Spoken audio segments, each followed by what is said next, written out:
All right, welcome back to Agency Journey. This is Greg MacKenzie from Zen Pilot. This week, I've got the pleasure of bringing on Melanie Balke from the Email Marketers, super cool agency in the email and SMS marketing space. Melanie, welcome to the podcast. Thank you, Greg. I'm excited to be here. Yeah, I'm excited to chat. Hit us with the email marketers. I know, obviously, you're in the Klaviyo ecosystem, and I've got a little bit of context on the firm, but share with us, what does the agency look like today, and what are the main services that you're offering? Totally. Yeah. So we're the email marketers. We offer email services, if the name didn't tell you. So we're focused on email marketing and SMS marketing for e-com brands predominantly.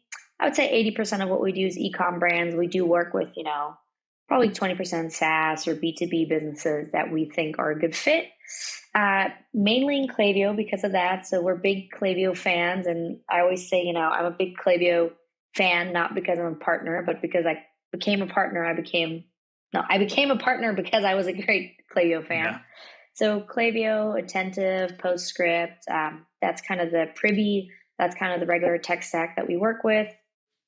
And yeah, we see ourselves as more of an outsourced email department rather than your traditional email agency. So our goal is really to work with brands and feel like they have their own little email department, and the only reason they don't see us is because, we're one floor up or something silly like that. Yeah, that's awesome. How did you get into the agency space? Great question. So I used to work in consulting, like really traditional consulting is where my career started, working with, back in Germany with like the conglomerate, automotive, telecommunication, healthcare type of brands, and loved the aspect of consulting that was like, come in, learn it really fast, and then do something better than their internal team. Did not really enjoy working with big, large conglomerate companies as much because while the prestige of the name is cool, actually getting something done takes, forever. And so stumbled into a startup project, fell in love with kind of the digital space, the startup-y space, moved to the US, and then joined an e-com brand here in-house. I always say, like, if not the first, one of the first D2C made-to-order sofa brands, and helped them grow. They got acquired, and then I just kind of felt the itch to go back into the agency and consulting realm, and was following a founder at that time, or the co-founder of an agency who was putting out a ton of good content, and we connected and I eventually joined, and that's how I ended up in the agency space. Then, funnily enough, kind of left the agency space and was like, never doing this again. Just didn't feel like the business model really made sense. Like, I had worked with agencies, I had worked in agencies, and it always kind of felt like people were being shortchanged, or like it was a churn and burn model going, and it just felt icky to me. And so worked freelance. My original plan was like, I'm going to go travel and relax and recover from burnout, but had people that wanted to work with me freelance, specifically on email. And so started that. And then eventually had to realize like, hey, I'm hiring people. So I'm either going to accept that I'm building an agency and I get to do it the way that I envision it, or I'm going to pretend like I'm not building an agency and, maybe do exactly what I don't want to do. You're so funny because you're like the combination of all three agency founder archetypes. There's the anti-agency, which is like, hey, I worked in-house and I hated everything about the agency experience, which isn't what you said, but I hated the agency experience. So I thought I could do something better, and I started an agency. And that's, every time that you go to an agency website and it says, we're not your average agency, which is like 99% of agency websites. That's like that archetype is often there. Then you've got the ex-agency founder who's like, hey, well, I was at an agency and realized I could do this better on my own or make more money on my own, or like, but came from an agency and started an agency. And then the accidental agency owner is maybe the most common one, which is the freelancer who then got too popular and had to like either say no or start hiring people, and started hiring people. And you've got elements of all three parts of your story, which is awesome. You checked off the bingo card. Yeah, that's crazy. I never thought of it that way, but all those three definitely ring true for me. Like, one part of me was like, oh, I hate this concept. And then the other part of me was like, oh, I could do this so much better and this concept could work. And the other part of me was like, oh, I was planning to do something totally different, but here's the opportunity. So I get to do this now. Yeah. So I definitely resonate with all three. Yeah. It's called the email marketers. So I'm assuming it started in email marketing. That's probably a lot of the early stuff. And then SMS has become just super popular as a kind of add-on, a clearly additive service line in the last couple of years specifically. Today, I'm assuming most people are probably coming in for, or finding you for email marketing, and then doing SMS. Like how big a chunk of the business is the SMS side of the business? Great question. I would say, well, email still predominantly is our biggest chunk. But I would say that right now, out of all the brands we work with, probably like 40 to 50% do SMS, if I had to guesstimate. And the ones that don't do yet are still very actively interested. It just doesn't make sense yet, for example, because the list is too small or things like that. We're definitely seeing it grow though. So the majority of people that I speak with right now that are coming in new into the business, it's all about email and SMS. Last year, it used to be just about email. Now we're really seeing that, I'll give you a good example. Last year, I would say, oh, SMS is a really great opportunity. We're still in the wild, wild west of SMS. You can make a lot of money. It's a great complementary channel to email, yada, yada, yada. And people were like, oh God, never. I would never want to get an SMS from a brand. We're not going to do that. And now I don't even have to start the conversation anymore. People really proactively ask and they go, so what does your SMS package look like? So the secret's definitely out. Yeah. Do you think a lot of that is coming from the MarTech platforms, Klaviyo having a solution, and some of the other platforms? That's probably, I guess, part of it is probably us as buyers just experiencing it as well. But both playing into it are most like, what platforms are you putting people onto one of those platforms typically as they're working with you, or are they commonly coming saying, hey, I'm on this platform, can you help me do it at the next level? Both and.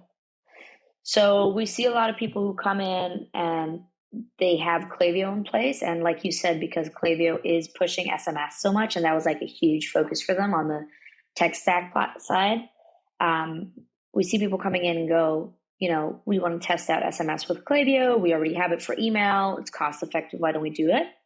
We also see people come in on Attentive a lot, interestingly. I would say Attentive even more so than Postscript, where they're already running on Attentive and they just want us to take it over and supercharge what they're doing there.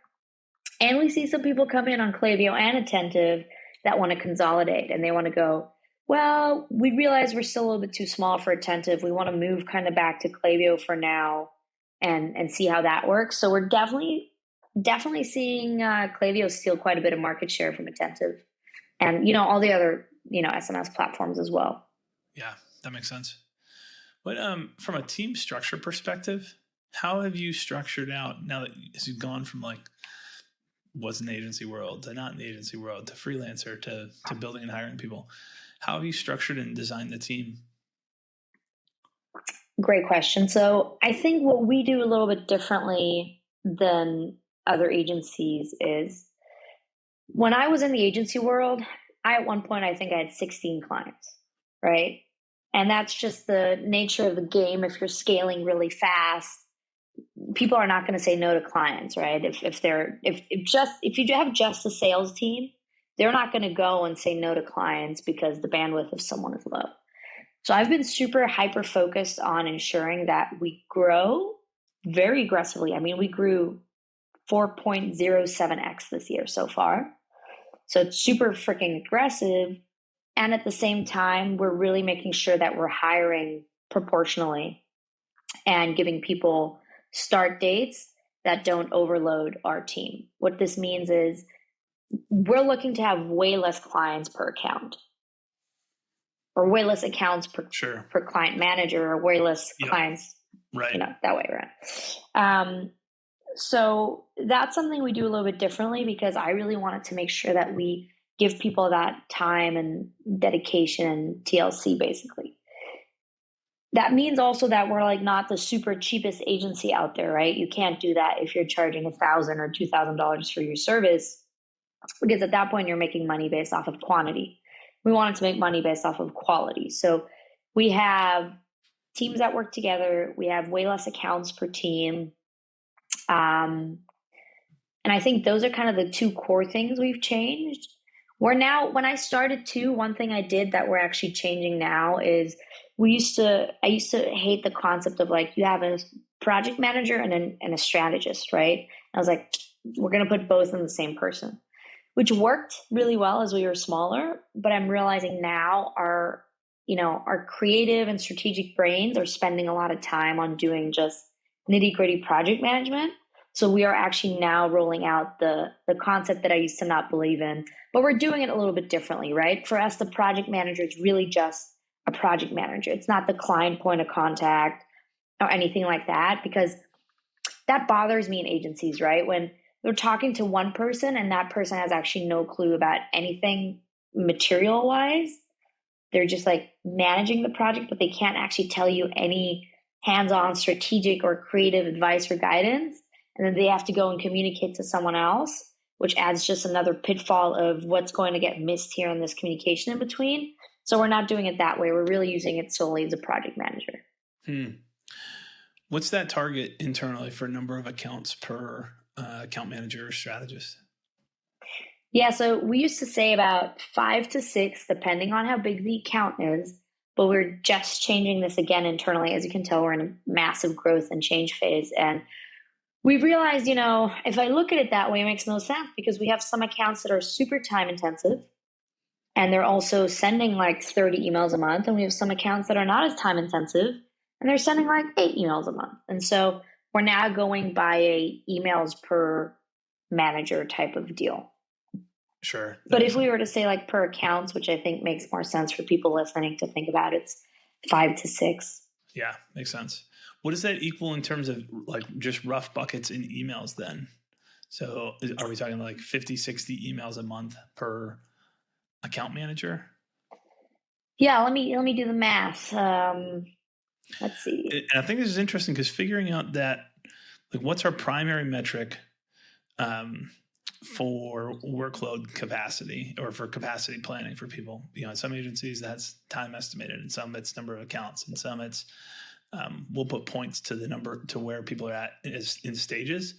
So when you're onboarding, you're going to be heavier. You get more points than when you're in month 13 of a relationship and things are not completely on autopilot, but it's a lot easier from a management perspective. So, and then there's obviously points, and there's a million different ways that you could slice and dice. But figuring out that metric is really helpful for people. So I think that emails per account manager is an interesting unit economic, basically. Yeah. Yeah, and it's kind of weird that we haven't thought of it before, right? Because it's such an evident thing that different accounts will have different work requirements. But just now we've gotten to a phase where like the accounts can be so vastly different. And I see this when I look at the margins. I'm like, whoa, like we're like spending so little time on this account because we've been working with them, like you said, for like a year now. Everything's such a well-oiled machine. We're making great margins on this account. And then I'll look at another account. I'm like, oh my God, well, okay, we're still in the onboarding phase. There's a lot of back and forth, or we're still creating flows, which takes a ton of time from us. So we are actually now, like you said, looking at the per emails metric, and you're correct. It's about 48 emails. And the other thing we're looking at, like you said, again, is onboarding, right? We know that the first 2, 3, 4 weeks with a new client are super time intensive, because my team is getting to know the client, getting to know the brand, getting to know their customers, doing all the research, building all the initial strategy. That is all super time intensive. And I also like to think not just about time, but there's this other component I think people forget, which is let's call it brain capacity. Right? You only have so much brain capacity, even if you had unlimited time a day, to dedicate to certain clients. So the other thing that for me is really important is to not just look at like, okay, how many emails are they making, but how much of their brain is taken up by this one client. So if we have a problem client, if we have a really intense client that needs a lot of communication, a lot of hand holding, this is something we want to take into account as well. How? I don't know yet. I do like the point system, right, that you mentioned. That could be a way where you're like, okay, this client is rated as like they need this much communication, so they take up this many more points. That could be an option. But, to be totally transparent, that's something we're working on this quarter to really figure out and nail down. Yeah, makes sense. How do you do client acquisition? What's been the best channel? I mean, for most agencies, it's referrals, but also most agencies, because of relying on referrals, either don't have the highest quality clients, especially if they're non-niche. So that's an advantage for you that you're sitting in a niche, or they're not growing 4x if they're relying on referrals. So what's working for you? I think as people hear that type of growth, the growth channel obviously is the question that pops to my mind, at least. Yeah, I mean, number one, referrals for sure. That's how we started. Like back in the day, even, I would be a solo consultant on individual projects and get these through these platforms like Growth Collective, Marketer Hire, and whatnot. If they worked longer and then they were like, oh, we need a bigger team now, we can move them over, obviously in an ethical and normal way. So that's how things started in the beginning. And then, of course, referrals through agency partners. So because we're so niche specialized, we have an SEO partner, we have a website design partner. We kind of refer to each other in that way. But for us, really, honestly, the two biggest things I think were, number one, content. So I get a lot of leads from LinkedIn content, from Twitter, from posting, from podcasts. So I can highly, highly recommend to do that. We're also seeing just event participation. I did a couple of smaller events here and there. Definitely saw some leads come from that. We're going to be at Traffic and Conversion this year. I'm going to be speaking. We're going to have a booth. Pretty hopeful for that, although I don't have any results to share with you yet. I think that's going to be big for us. But besides that, the biggest thing has been the one thing that everyone told me not to do, to forget about. It's too difficult. You're never going to rank. It was SEO. So we got on Surfer SEO, and I heard about Surfer SEO at TNC, which is like your AI type of platform to tell you how to rank better. And we just started churning out content like mad people. And we're seeing the results from that. And we haven't even done any backlink building. That's what we're starting to do now. So just from like content posting, we saw amazing results. And for me, like as an agency owner, I can't tell you how nice it is to have leads come in without you actually doing anything.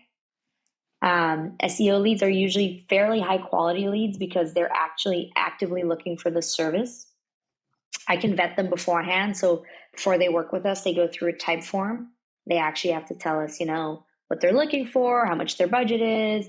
And I can kind of, if my calendar is getting really full, I could either send them to a more junior salesperson, or I can reschedule or anything like that. But the feeling of just having calls pop up on your calendar is so nice. And I think it's also such an asset we're building if we're ever planning to sell the agency. We don't have plans for that now, but if I were to buy a business, I would certainly love to buy a business that has built up good SEO authority over a business that just has paid ads that, we might turn off and they stop working. I'm going to ask follow-up questions on both of those. We're in the same boat. Like SEO is our biggest inbound, is our biggest channel. So I just pulled up some of the articles that have done well for you.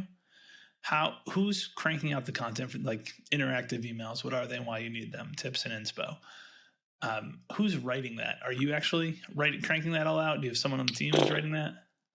No, I mean, this one was hard for me because I loved writing our content and I thought I had a really unique voice. And, like if you Google the AARRR framework, that was like one of the original articles I wrote on Medium way before our website existed, and it ranked super well and it got a lot of clicks and likes. And so I knew I was good at this, right? And I knew I liked doing it. And I kind of wanted my voice, my really unique, silly, goofy voice to shine through.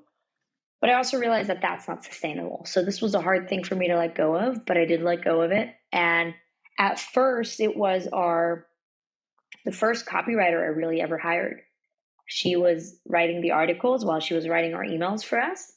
And now we really have just one person hired just for our articles. So all she does is write SEO. She's part-time. She's not full-time, but all she does is write our blog post articles and SEO stuff. That's awesome. And then the other one I have to dig into is social content. Like LinkedIn, I guess, as a channel example. What's working well for you on LinkedIn? Great question. I think authenticity, right? I still write in that, someone once called it broetry. Like, I still write in the one line space, one line space, one line space format. I know some people find those annoying, and I know a lot of people think LinkedIn is just a way to toot your own horn and show people how great you are. But I still find that people connect with the content. I write a lot about I think the things that make us different are the things that are on my mind, right? Company culture, or my journey as a female founder, or what 4X growth means. 4X growth can be super tough. So I try, whatever I write, I try to make it authentic. I'm not necessarily, trying to write articles that make us look good. I want to write posts that people can connect with or that add value to people's lives. Yeah. So that means if one week I have nothing where I feel I have anything valuable to add, I usually don't go and post forcefully. I really only post if I feel like, hey, I have something good.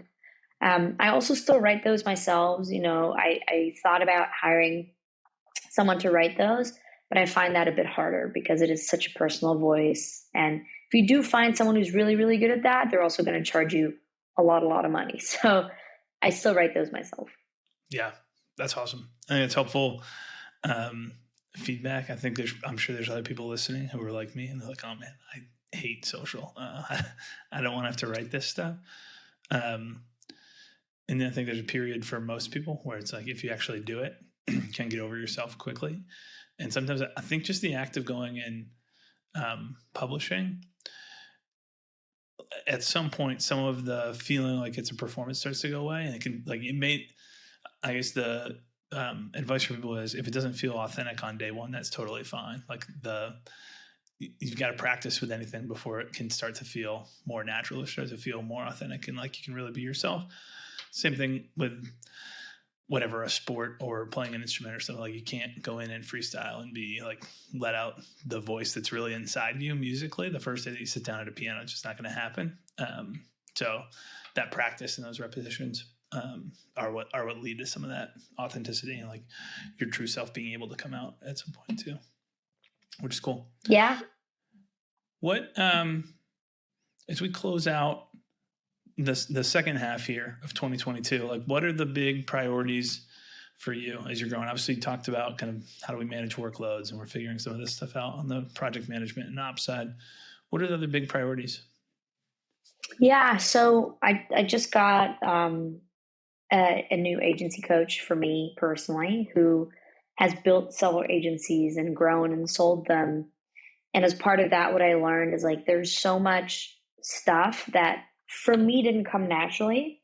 I'm a marketer. I'm not a numbers girl. I'm a people's person. I'm not a numbers person. And so I'm learning now where we get to fill those gaps and become way more meticulous around like what you were saying, like resource planning, forecasting.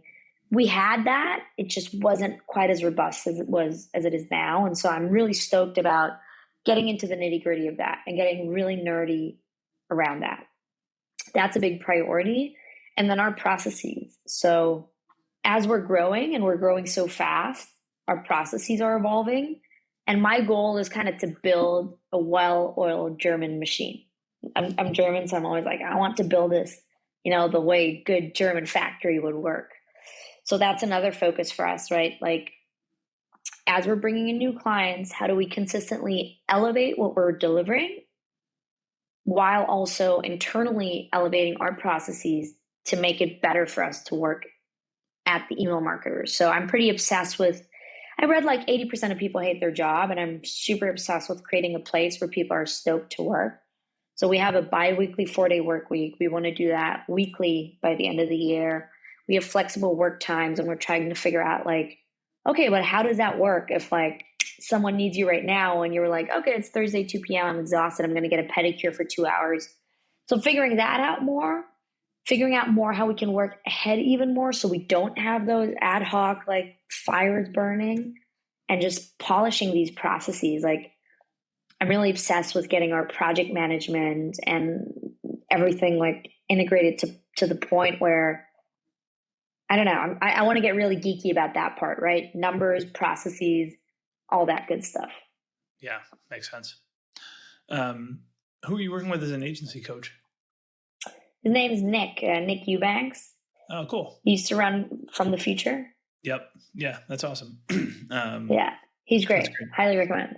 Give Nick a shout out here. Awesome. The site is theemailmarketers.com.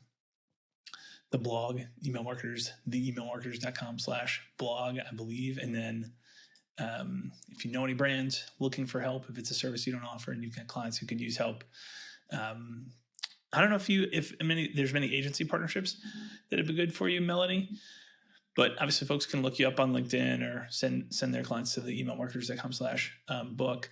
Is there anywhere else you'd point people or refer people to connect to you? I mean, you can connect with me on LinkedIn, on Twitter. It's mbalky4. There's apparently been 4 other Melanie Balkys before me.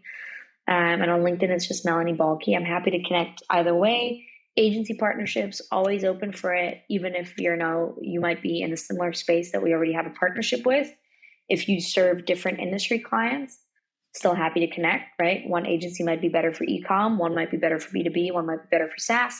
So always happy to connect with fellow agency partners, even other email agencies. I'm friends with like 3 other email agencies. I always think the pie is big enough for everyone. So happy to connect with anyone. Yeah, awesome. Well, thanks for joining us today, Melanie. This is great. Yeah, thank you, Gray. Thanks for having me. And I apologize for sounding a little bit rough, but we just survived COVID. Good. A lot of us going through it, and this was really great. So thank you. Thank you, Gray.